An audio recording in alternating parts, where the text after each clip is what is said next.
Good afternoon, everybody. Good afternoon. My name is Giorgio Marfella, and I'm the chair of the Architects Registration Board of Victoria. So welcome, everybody, to another webinar. As always, I'd like to begin by acknowledging the traditional owners of the land in which we are meeting. I'm in the land of the Wurundjeri people of the Kulin Nation, and I pay my respect to the elders past and present. So today's presentation is going to be, it's a second part of a series that we've already commenced. That is the result of a research project the ARBV has undertaken and published earlier in the year that is focused on the idea of strengthening a compliance culture among architects. And as part of that research, we identified there are some core overarching duties that architects can use to improve their services in the public interest and also for their own benefit. And so today we'll talk in particular about the duties of competence and the duty of care. And as always, this is an opportunity for you to use also as a formal CPD. And we have a QR code that you can scan also that will allow you to prove evidence of attendance, which we will then relay back to you usually within 24 hours. As always, I remind everybody that CPD is mandatory in Victoria and the ARBV monitors it as an activity. So we have three presenters today. We have Dariel De Sousa. Dariel's been with us before. Dariel is the director of DART Consulting and Legal, and she has collaborated with the ARBV in the preparation of the research. So Dariel will be taking over in a minute and convening a discussion also with two other guests. We have Rebecca Naughtin, who's the director of her own architectural practice here in Victoria. And she's also the Victoria co-convener of the APE, the Architectural Practice Exam.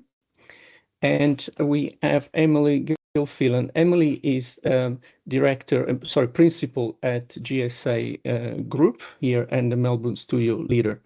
Emily and Rebecca will bring two different perspectives, but also complementary and possibly also intersecting on the matter of architectural practice and duties. And in particular, Emily will bring in the perspective of a larger firm with multiple firms across Australia and also overseas.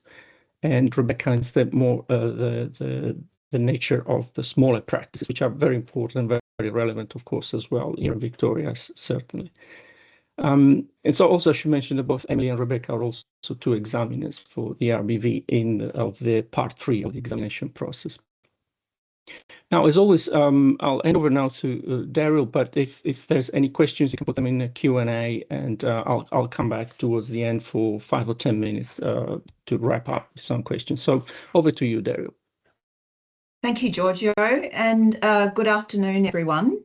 So the primary purpose of my part of the presentation is to share with you some of the key highlights from the ARBV's report on strengthening compliance culture in the architecture sector. Some of you may have attended the first webinar in this series of 4, which introduced the report, explained what it contains in general terms. But what we're going to do today, and it's of particularly critical practical significance, is to delve into architects' duties to their clients. There are strong professional, legal and ethical imperatives for architects to have a really deep understanding of these duties. Understanding these duties forms the basis of valued and trusted relationships between architects and their clients. It helps to avoid costly and draining legal disputes that can arise between architects and clients, but also with regulators. It helps to ensure safe and compliant buildings, and more generally, it helps to deliver better outcomes for clients, for architects, the architecture profession generally, and for society at large. I'm going to be starting with a little bit of background. I realise that some of you were present during webinar 1 where we talked about this background, so I'll keep it as brief as possible to avoid unnecessary repetition. So just to remind you, the catalyst for the ARBV's report on strengthening compliance culture was the emergence of evidence indicating that there is room for improvement regarding the attitude and approach of at least some architects and architectural firms towards their compliance obligations under the regulatory framework. And the evidence comes from a number of different sources, starting first in 2018 with the Shergold-Weir Building Confidence Report, followed by the Cladding Safety Victoria reports on compliance in building design and non-cladding defects on Class 2 buildings, both published in 2024. And reports jointly produced by the ARBV and the New South Wales ARB on systemic risks in the architecture sector, published respectively in 2022 and then 2024. And what these reports illustrated is that there are architects that lack competence, that fail to take necessary care when providing architectural services, that do not properly and deeply understand their obligations under the National Construction Code, and that these things can result in poor quality design, documentation, and in unprofessional conduct by architects. Now, there are clearly limits associated with the research that has been done previously, and these limits are outlined in the most recent ARBV report. But despite these limits, the ARBV's report is based on the premise that compliance issues do exist within the architecture sector.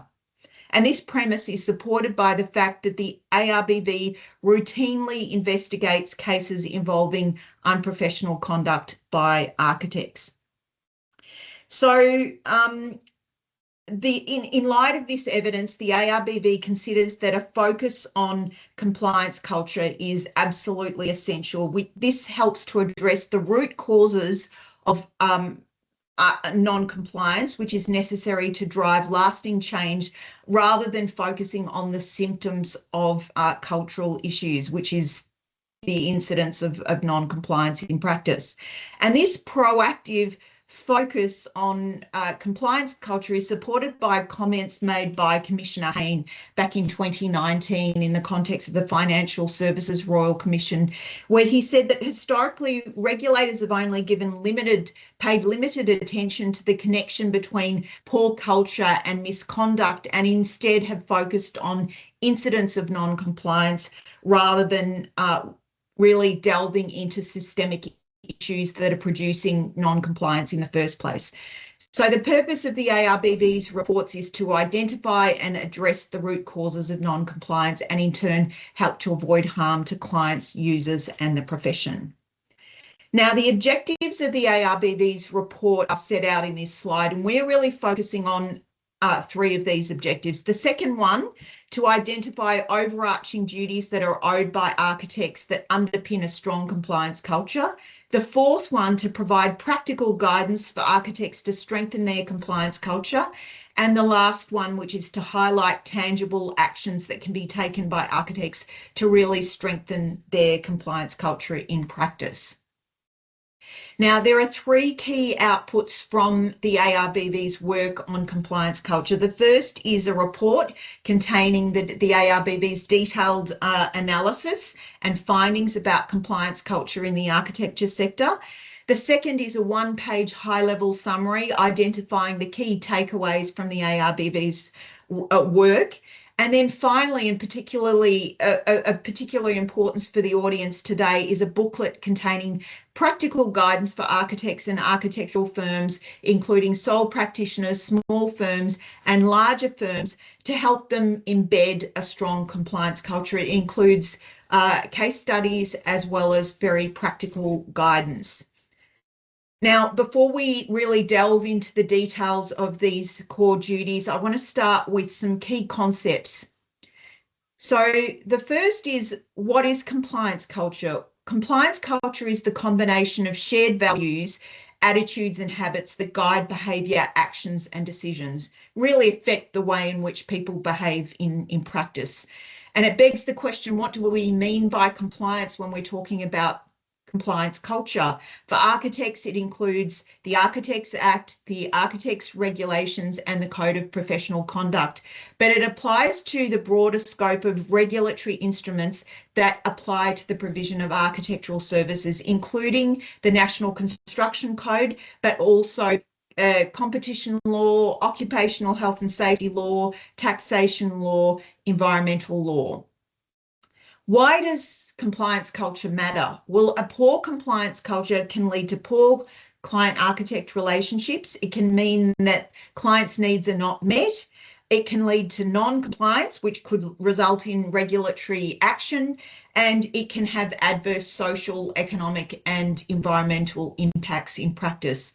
On the other hand, a strong compliance culture can reduce compliance risk, but can also enhance trust and confidence in architects and in the profession more generally, and can set a positive example for the broader construction sector.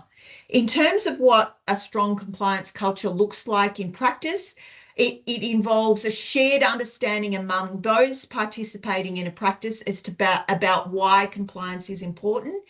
And compliance culture can be strengthened by really embracing these overarching duties, which we will be delving in today. So culture, as I mentioned, is the accumulation of values, attitudes, habits, assumptions, aspirations, and expectations that really affect and shape everyday actions and decisions and strategies within a firm. And compliance culture is a subset of that, and it involves these aspects and the impact they have when architects make decisions about complying with the law.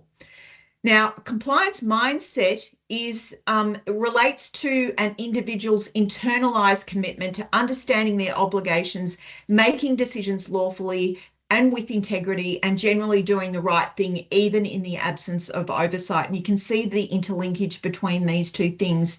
The firm will help to foster and cultivate the culture, and this in turn will help to create a positive compliance mindset amongst architects. A strong compliance culture can drive a positive compliance mindset, and positive compliance mindset amongst architects within a practice can help maintain, sustain a strong compliance culture. So it's really important for you to reflect on whether or not you model a strong compliance mindset. Do you have a commitment to learning about your compliance obligations? Do you have a thorough understanding of your compliance obligations? Do you accept responsibility for your compliance obligations? And do you have a vigilant approach in your daily tasks to ensuring that you comply with the regulatory requirements? And finally, do you have a commitment to a compliant pathway, notwithstanding the rewards that might exist for doing otherwise? Now, we're going to be talking about the overarching duties, which really help you embed a strong compliance culture within your practices.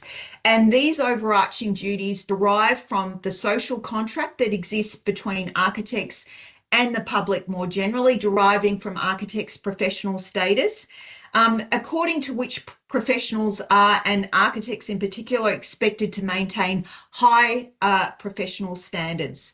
Legislation reinforces the social contract by restricting entry into the market for the provision of architectural services only for those who have qualified, and in exchange for the agreement to maintain these high professional standards.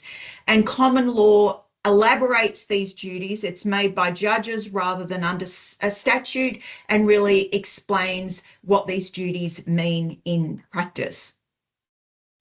There are 7 overarching duties that have been identified in the ARBV's report, and these really represent the core values and responsibilities of the architectural profession. They rise above the details of the compliance obligations that apply to architects in practice.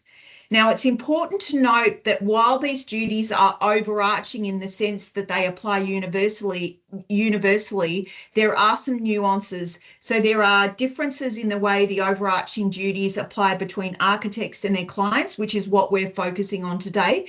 and also the way in which those duties apply between architects and the profession more generally, and also the public. And we'll be delving into those latter two aspects in webinars 3 and 4, which will happen over the course of the next 6 months. It's also important to note that the overarching duties, the way in which they're applied, will differ depending upon whether you're an individual at the individual level. What do you need to do personally to discharge your duties? What do firms need to do in terms of the systems, processes, policies that they need to put in place to ensure that individuals comply with these duties? And what do project participants need to do collectively to ensure that the overarching duties are discharged? And finally, what needs to happen at the sectoral level by, for example, industry bodies and regulators? Now, without getting into the details, the guidance document that I mentioned at the outset explains the strategies that sole practitioners and small firms, as well as large firms, can really put in place to embed a strong compliance culture. This is at a very high level. What is the architecture, pardon the pun, for a strong compliance culture? But what we're talking about today is really delving into the details, the specific compliance obligations that architects need to be aware of and embrace in practice to ensure that they do have a strong compliance culture in practice. So here we arrive at the nuts and bolts of these overarching duties. We've paired related duties. So I'm going to start with the duty of care and the duty of competence. And you'll see through the discussion that there is some overlap between the various duties. What we're trying to do between my presentation and the discussion by Emily and Rebecca is to give you a sense of how you can comply with these duties, but also what might cause you to trip up in practice. So just a very brief overview of what these two duties mean in practice. The duty of care is a very important one. It means that architects must carry out their work to the standard of a reasonably competent architect. So what would a reasonably competent architect do in this situation? At an individual level, it means that the work delivered to the client must be fit for purpose and meet applicable regulatory and technical standards. It also means that the work should be delivered on time and be appropriately documented. At the firm level, it means that firms must ensure that systems are in place and supervision and quality assurance processes are also in place so that all work delivered by architects within the practice to the client meets the standards of a reasonably competent architect and is fit for purpose and meets the client's needs. At the project level, all aspects of the project from design development through to delivery must meet the applicable standards and regulatory requirements and must be completed within agreed timeframes. And where necessary under the contractual arrangements, architects must coordinate inputs, manage risks, and ensure that the work as a whole remains fit for purpose. At the sectoral level, the duty should be reinforced through relevant CPD programs that focus on architects' duty of care to their clients.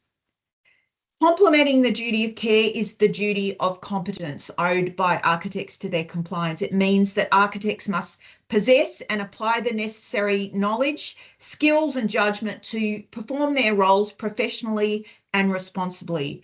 At an individual level, they must stay up to date with technical and regulatory developments, and they must engage in CPD and recognise the limits of their expertise when providing services to their clients. And this may mean using external providers or another firm instead if the competence doesn't exist. At the firm level, the firm must ensure that the client work is undertaken by appropriately qualified and competent personnel with adequate supervision and review mechanisms in place. And staff should be supported in maintaining competence through training, mentoring, and CPD programs. At the project level, the project team must collectively demonstrate competence in the design, technical, regulatory and delivery aspects of the project, and architects must ensure that all services delivered to the client are undertaken by competent professionals and that the judgment and decision making are based on best practice. Again, at the sectoral level, industry bodies could support architects in maintaining their competence through CPD programs. I'll pass now over to Emily and Rebecca to share their insights. Thanks, Dariel. So just to bring a little bit of perspective from small practice, Emily and I have had a brief discussion. We've identified some key issues and some themes within both of our practices and some differences. And we thought maybe one or two themes to start with that we could discuss is scope creep and client expectations, documentation and record keeping. I might just start at that point. So in small practice, we find that keeping, when we're writing our fee proposal, making sure that we've got a really detailed brief in our fee proposal with our clients, that we have a focus on residential work ourselves, but I want to know, what kind of finish on our tapware all the way through to, how many bedrooms. So really detail, a lot of detail, and then we incorporate that into our client architect agreement. Our client architect agreement is a standard form client architect agreement. We use an ArchiTeam one. We've used an Institute one. And our ArchiTeam one comes with a variation instruction. So we're already describing to our clients how we may vary our fees. Our first service that we offer is part of our feasibility. We have a foundations report in that. And our foundations report we send to our clients as a draft in Word format. And that includes a return brief. We ask our clients to read that, track changes and send it back to us. I want our brief to be solid so that if any variations to the brief were to occur, we have it in writing. And we also can keep a record of the change, but we can also then we can also charge fees for that change. So we're documenting that process as we're going along. The other one there is documentation and record keeping. So we find that sometimes our clients may have forgotten a conversation, and we don't like to hold our clients in a position where maybe he said, she said, they said, or I told you so. So some clients we like to keep memos with, or we do keep very formal records with actionable items. I'd be interested with Emily, how do you format your scope creep and deal with varying your fees? Thanks, Rebecca. Look, our approach is very similar to yours. Yes, we do have to have a return brief to clarify exactly what our clients are asking us to do. But just to take a step back, in terms of contracts, you mentioned the client architect agreement. We usually receive contracts as they're usually bigger value and complexity. We usually have contracts that have been written by law firms, or alternatively, we receive Australian standard contracts. They're not simple. They quite often have added provisions in there, which are, sometimes quite onerous. So yes, they'll do what even the ABIC ones might be used for in smaller practice as well. But in ABIC, it certainly has those things like, your set off and what have you. But in sort of the more, the contracts provided by lawyers, that they're obviously a little bit more onerous, and you have to be have to go through and just read very carefully what it is that each clause is talking about. They really don't. Well, I suppose there's examples where sometimes they ask you to do everything that the principal or the client has asked you to do. It's tricky in the sense that agreeing to that, because sometimes you might be asked to do something that actually negates your statutory obligations. So you have to sort of maybe ask them to reword their clause and say, providing it doesn't, you know, contravene or contradict your obligations as an architect. There's also things like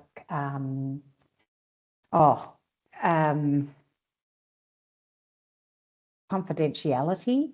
So just being really careful about the contracts and how they talk about confidentiality, because we quite often use third-party providers and the Autodesk Construction Cloud to communicate with sub-consultants. And, you know, you've just got to make sure that that third-party provider is reputable and not going to, be subject to a cyber attack, so to speak. And yeah, I think really that's probably it from that perspective. Just a quick one on the scope beyond expertise. Probably, I mean, more difficult to for smaller practices around than a larger practice. Maybe if you were asked to come in on resi for a small practice, I guess sometimes you've just got to decline. And we've once hired for some, like going into some education work, we've hired an education specialist, but, you know, we've also tried joint venture work. We've got a really, really robust group of consultants. I'm not afraid to pick up the phone and speak to our consultants.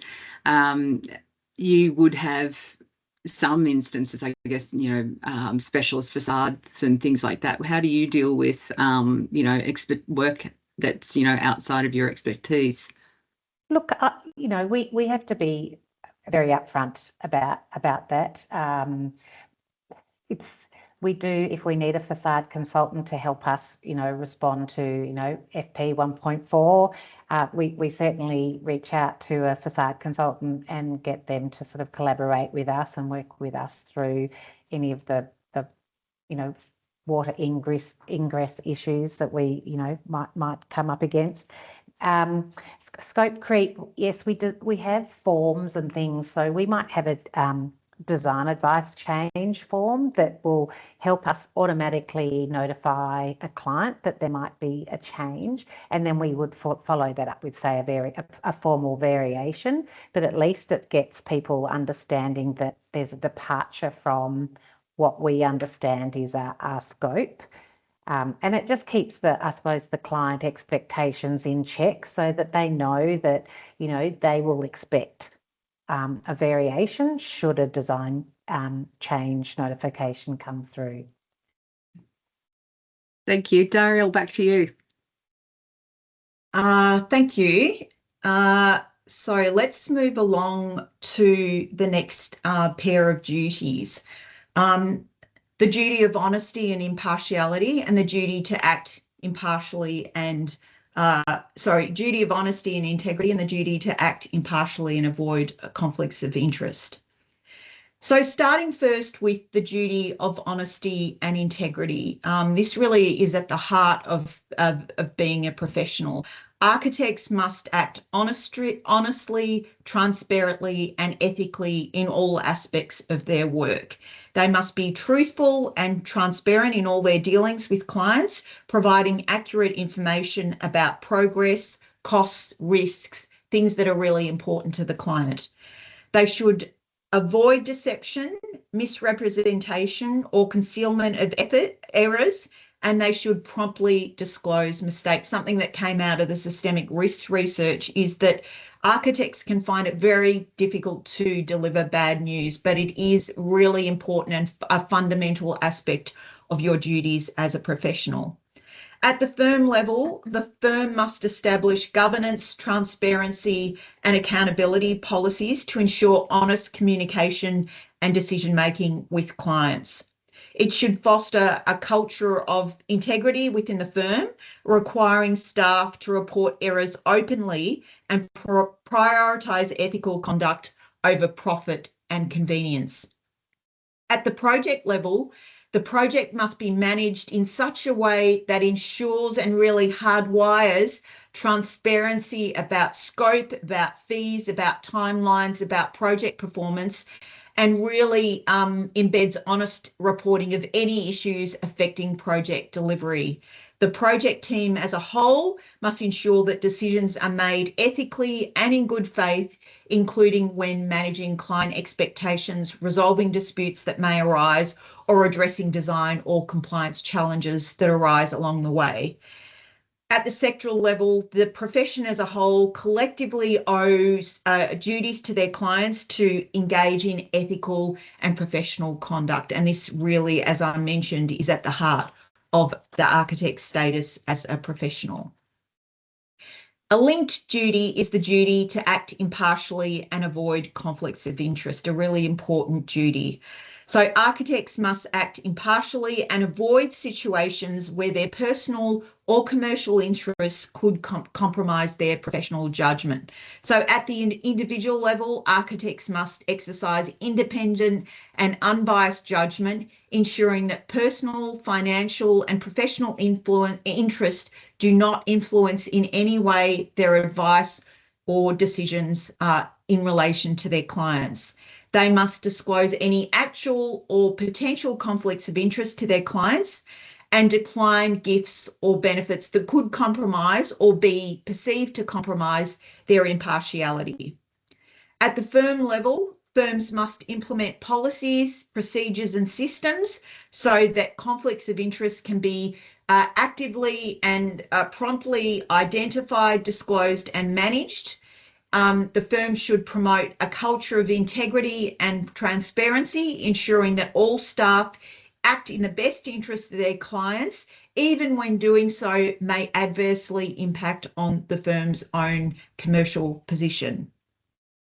At a project level, any relationships or interests involving contractors, consultants, or suppliers must be disclosed and managed openly to protect client interest, trust, and project integrity. And once again, architects owe a duty at the sectoral level to their clients to ensure that impartial and professional conduct is always followed.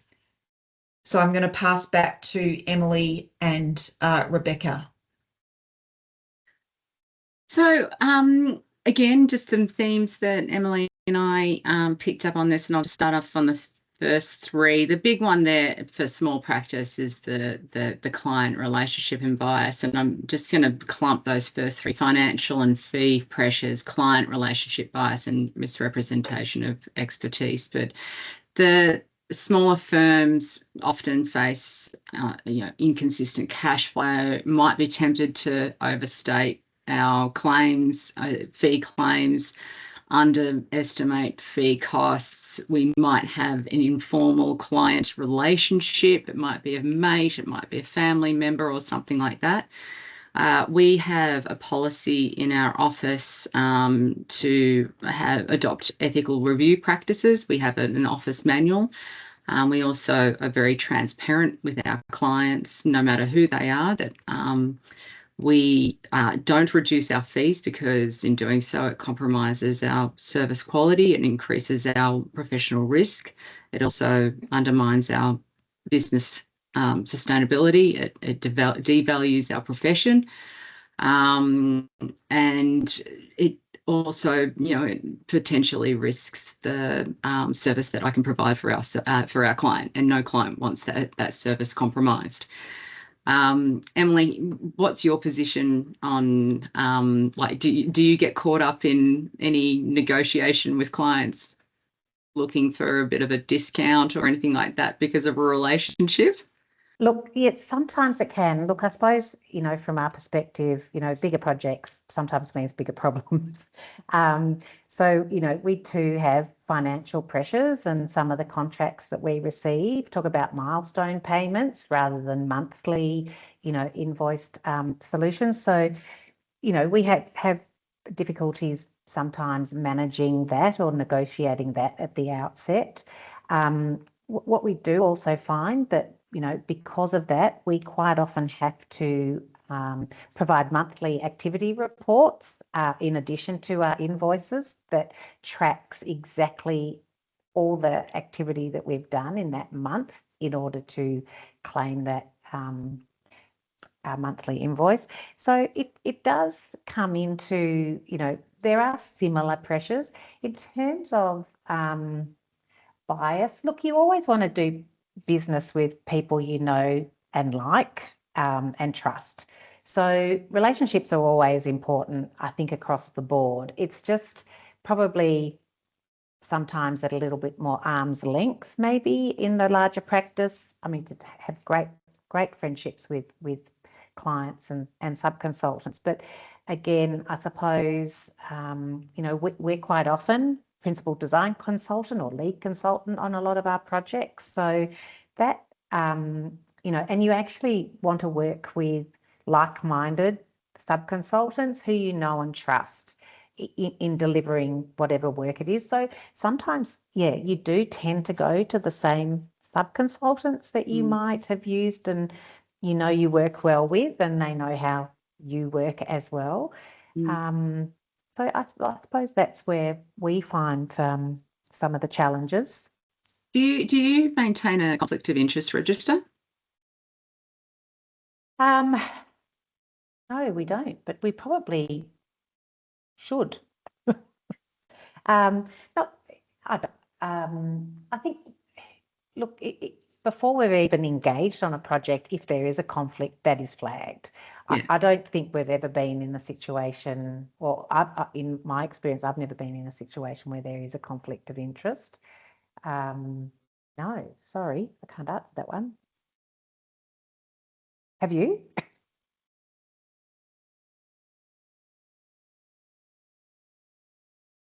I think Rebecca's frozen, Emily, but while we're waiting for her to come back online, can I just ask you to touch on the last couple of bullet points, you know, taking on multiple roles and relationships and potentially dual representation? Any, just very briefly, any reflections on how issues can arise in those contexts? Look, you know, I think the point around that was we quite often, you know, given our industry, and it does go through peaks and flows, and we do tend to have different people sometimes moving in and out of our organisations. And I do know Rebecca has had situations where, you know, sometimes it's the brain drain for smaller practices, more so for larger, but it can happen at the larger practice area as well. I suppose it's, look, interestingly enough, you know, we, you know, you sometimes come and get up against situations where somebody might be, not that we do, might be a profession in another discipline, like an architect might have also trained as a, you know, an engineer, or they may have trained also as a building surveyor or some other sort of complementary profession. And I think the point is to make sure that when we're communicating with people that, you know, they know exactly which hat you're wearing in that meeting. So making sure that nobody thinks that you're actually giving them you know, say an architect is also a professional engineer, making sure that, you know, when you're giving advice, you're actually giving advice from the correct perspective. It's just really important. Thanks so much for that, Emily. And I'm going to continue. Hopefully we manage to get Rebecca back in the meantime. So on to the next pair of duties, the duty to apply all applicable laws and the duty of confidentiality. So let's start with the duty to comply with all applicable laws. This is a big one, a challenging one as well. Architects must, under the Code of Professional Conduct, adhere to all legal and regulatory requirements relevant to their work. So at the individual level, at a minimum, it means that architects must understand and comply with all their legal and regulatory obligations arising under the Architects Act, the Architects Regulations, which includes the Code of Professional Conduct, but it also includes the National Construction Code, as well as the broader legal requirements that apply to the provision of architectural services. And I mentioned at the outset that this could include competition laws, occupational health and safety laws, planning laws, building laws, etc. At the firm level, the firm must maintain robust compliance policies and systems to ensure that all their staff and any subcontractors they engage operate within legal and regulatory boundaries. The firm should establish training and oversight mechanisms to prevent breaches that could expose clients or the firm to legal risk. At the project level, the project as a whole must comply with all applicable laws, including planning laws, building laws, environmental standards, etc., and necessary approvals need to be in place. And in many cases, architects will be involved in the approval process. In the project context, architects must provide accurate and lawful advice and guidance to clients about the regulatory approvals required and compliance requirements, and they must ensure that their decisions and documentation comply with applicable legal standards. And once again, at the sectoral level, the architectural profession as a whole collectively owes clients a duty to uphold lawful and ethical practice when delivering architectural services. A paired or a linked duty is the duty of confidentiality. So architects owe clients a duty to keep their information and communications private unless they are expressly authorised to disclose that information or they're legally required to disclose it under some law. At the individual level, this means that architects must ensure that private client communications are securely stored and that they are only disclosed when interacting with third parties when this has been expressly consented to or authorised by the client. At the firm level, the firm must establish and enforce policies and systems so that information that is being provided confidentially by the client is securely handled, stored, and that sharing of client information is authorised. The firm should ensure that all employees and any contractors understand and comply with their confidentiality obligations, including data protection, controls on access to information, and procedures for lawful disclosure where this is required. At the project level, when you're interacting with other players, you must exercise care when sharing confidential client information with consultants, contractors, and other stakeholders only as necessary and as authorised. And architects must manage information flows carefully to ensure that privacy obligations have been met. And once again, at the sectoral level, the architectural profession as a whole collectively owes their clients a duty to uphold confidentiality as a core professional standard. So I'm going to pass now over to Emily rather, and hopefully Rebecca comes back online shortly. Thank you, Dariel. Look, I'm going to start covering off on some of Beck's points because I'm aware of those. And in a small practice, one of the issues that she found was, she has quite often limited administrative capability, or not capability, capacity. So because she's wearing many hats and, doing, being, the designer, and then she's documenting and speaking to suppliers and what have you, they sometimes don't have the ability to constantly, record everything that they're doing. So there are some workarounds that in a small practice that she might do in terms of,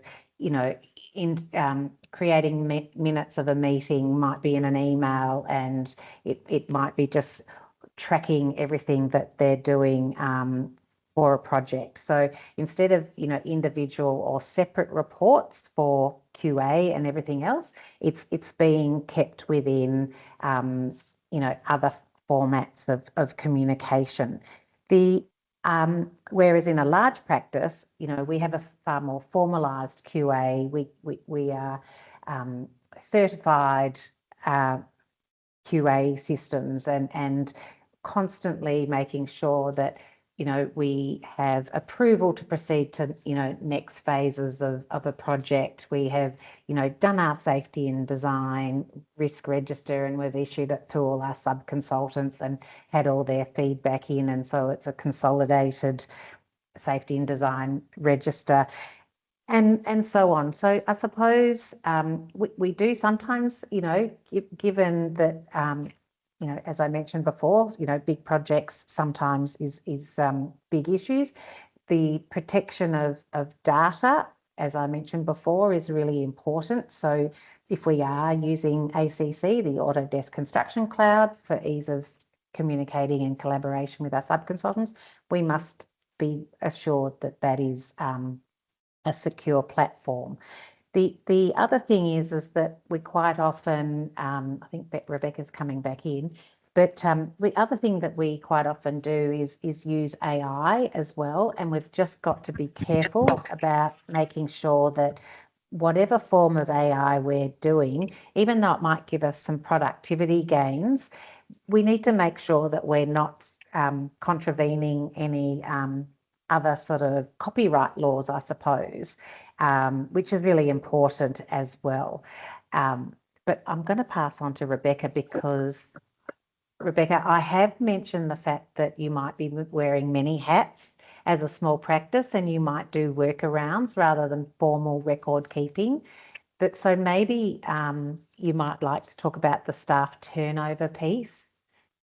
Oh, yes. Okay. Now, joining from a different device, it's third go now.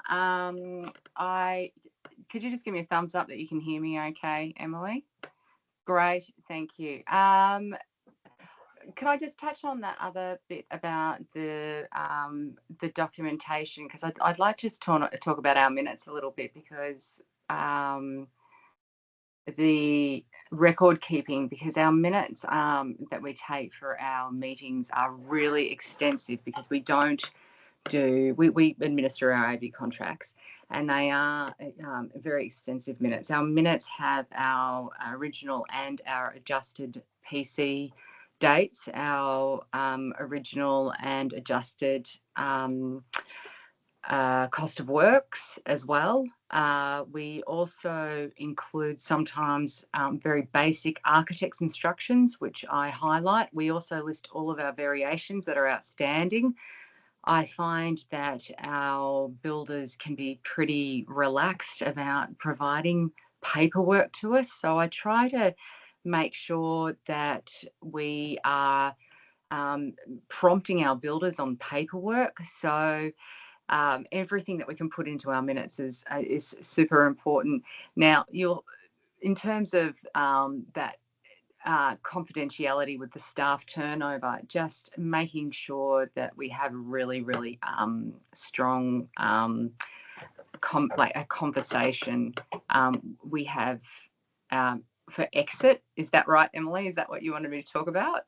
Yeah, that exit conversation and confidentiality is really, really important, because we want to embrace our departing employees and make it feel really comfortable when they leave, because the last thing we want is for them to take information with them in anger.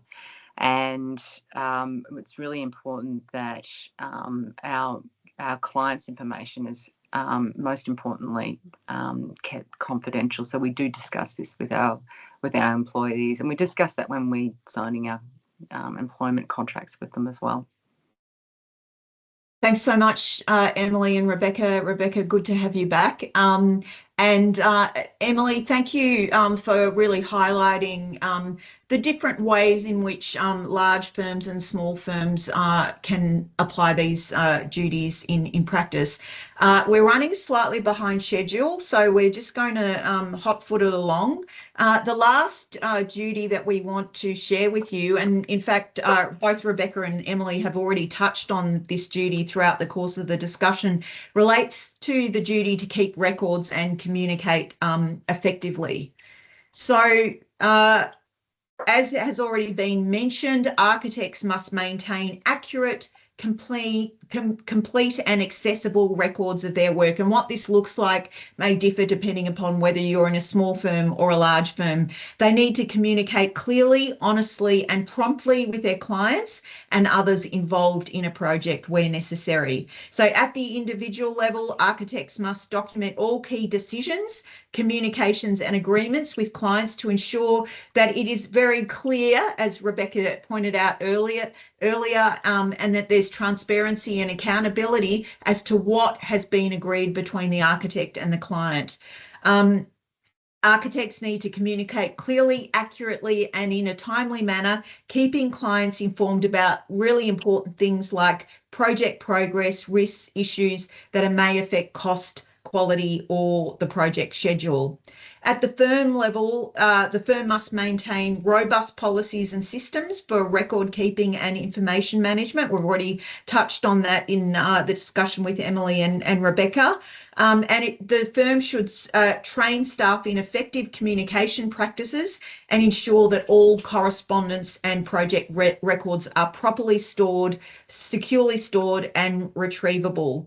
At the project level, the project team in totality must ensure accurate documentation of project developments, including design decisions, approvals, instructions, and variations. And again, the way in which this is done, depending upon whether it's a small project or a large project, may vary.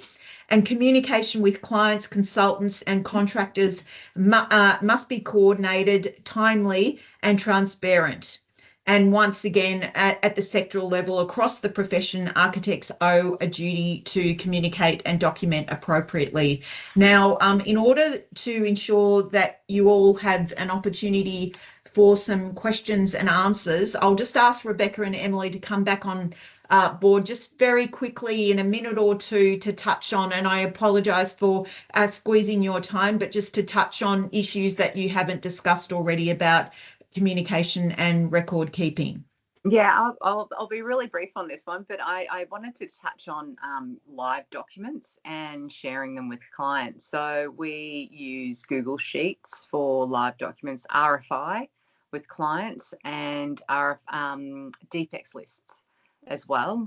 We don't have to go so hardcore with some confidentiality with some documents, but I just find RFIs and defects lists means that clients can just update things. They can provide feedback to us really quickly in their own time, 6, 7, 8 o'clock at night, whatever. And defects list all through defects liability period, they can update that list, add photos, links to photos, and we can keep that list live. I find that really helpful.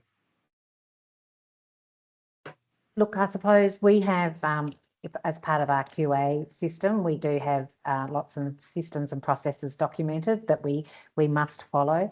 One of the ways that we can definitely keep our records sort of safe and tracked using project management software like Agonex, Procore, others.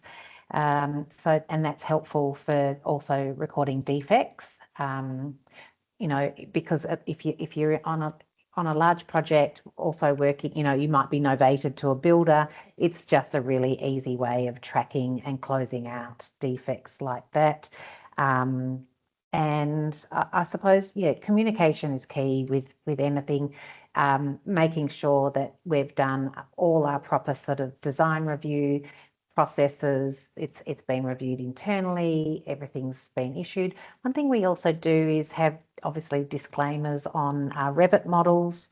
However, if clients start asking for, AutoCAD exports, we have a transmittal that talks about you know, how this file should be used and shouldn't be relied on once it's outside of our, you know, cloud-based system. So it's just really important to make sure that that's really clear.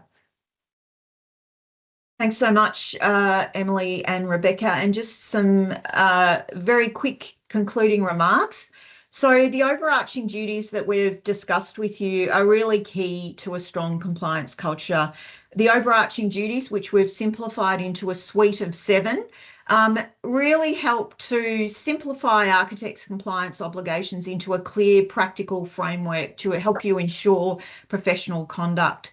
And these overarching duties that we've discussed really embody the core values and responsibilities that define architects as professional.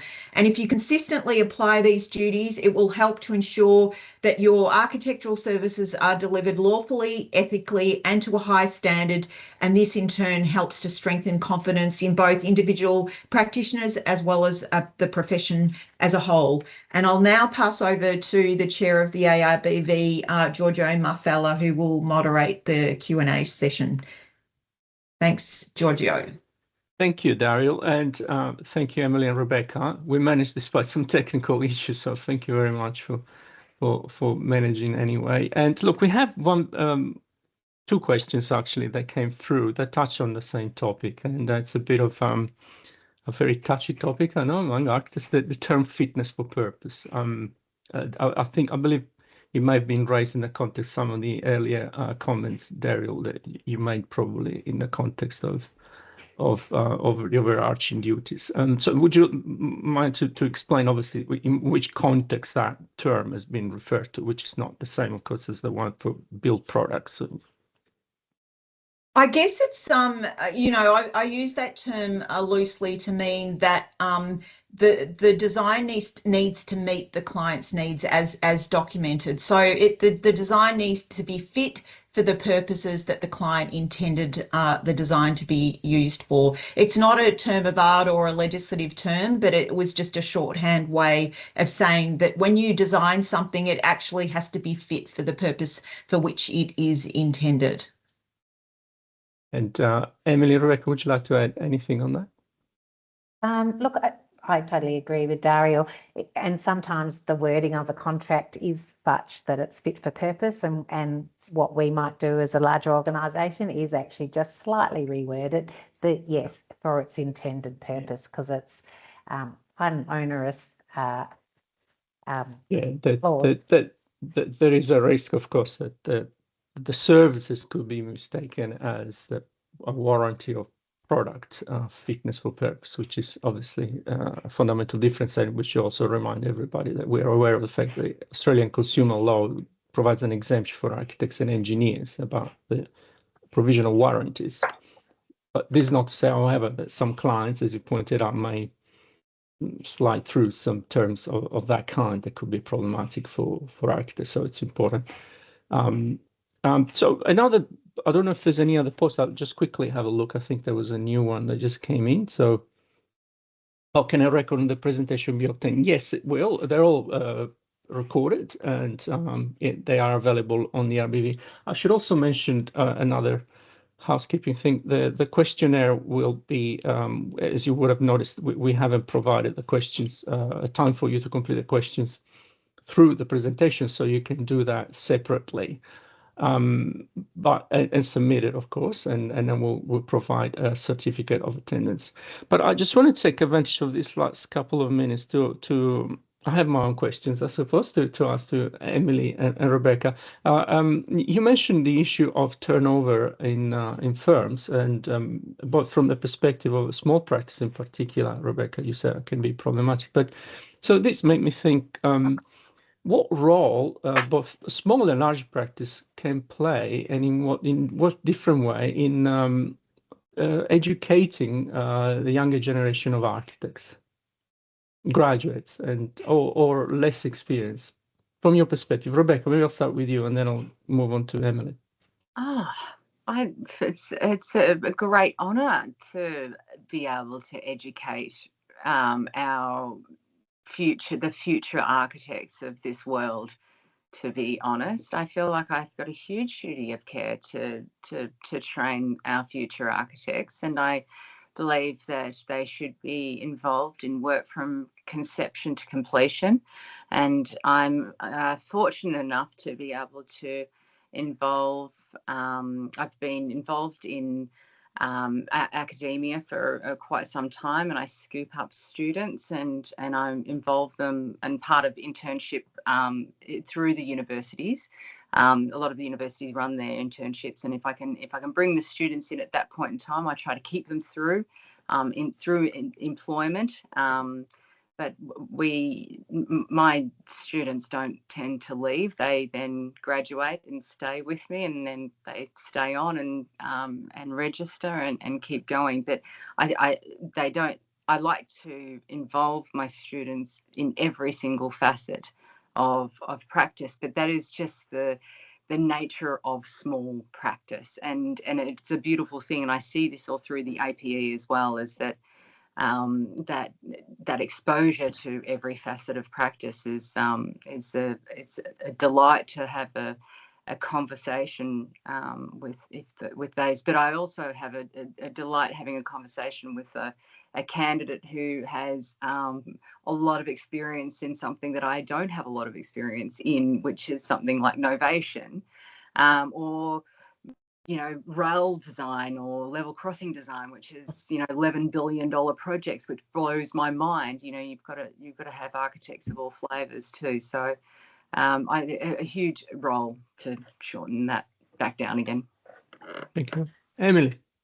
Look, I agree, and I understand we're out of time, but I totally agree. And, it's a privilege and an honour to be able to help. I had, some really great mentors in my younger years, and, think very, very highly and fondly of them, because they really did. Some of them taught me how to detail, some of them taught me, the contractual, issues. And, it is really important. I do also say to any of my people that I ever mentor that, you learn as much as you can with whomever you can. But if you stop learning, that's when it's time to move on and actually learn from others, because you can only learn so much. But I'll leave you with that. But I love it. Thank you very much, Emily and Rebecca, and thank you, Dariel, again for yet another presentation for the ARBV. And as you mentioned, there'll be also a follow-up again on the research. So I take opportunity to thank everybody for attending this webinar. This is not the last one of the year. We have another one in schedule, and we'll provide some details soon. So until then, I wish you all a good afternoon. Thank you. Thanks, everyone.